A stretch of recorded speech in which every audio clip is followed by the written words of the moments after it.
नमस्कार। हमारे चैनल पर आपका हार्दिक स्वागत है।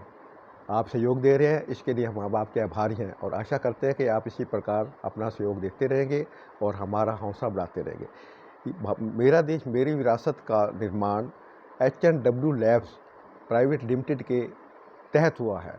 इसका जो असली जो डायरेक्टर है वो एच.एन.डब्ल्यू लैब्स है। तो इस फाइल की 5/4 आपको दिखाई जा रही है।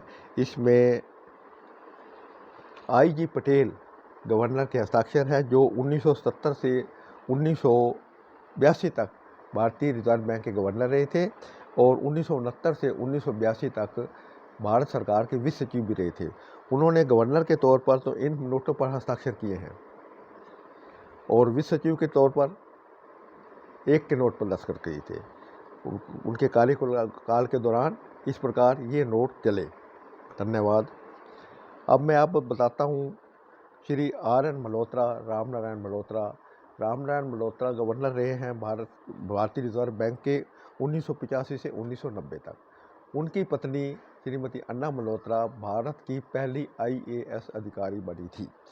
1987 में 500 रुपये का नोट इन्हीं के दौरान नया चला था उस समय, और 1980 में वो वित्त सचिव भी रहे हैं, जिसके नाते उन्होंने 1 रुपये पर भी हस्ताक्षर किए हैं।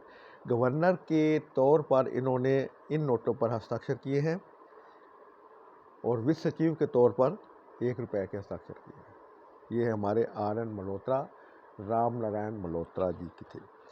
अब मैं बताता हूँ आपको श्री एस. वेंकट रमन, जो 1990 से 1982 तक भारतीय रिजर्व बैंक के गवर्नर रहे हैं और 1980 में वित्त सचिव भी रहे हैं। तो गवर्नर के नाते उन्होंने इन नोटों पर हस्ताक्षर किए थे। वो तमिलनाडु से थे और वित्त सचिव के नाते 1 रुपये पर हस्ताक्षर किए थे। उनके दौरान ये नोट चले थे इस प्रकार के, और ये उन्होंने हस्ताक्षर किए थे। ये आपको 3 गवर्नर के बारे में आपको बताया, बाकी अगली वे बताएंगे आपको। इसलिए इसको कृपा करके सब्सक्राइब करें, लाइक करें, कमेंट्स दें और शेयर करें। हार्दिक धन्यवाद आपके सहयोग का।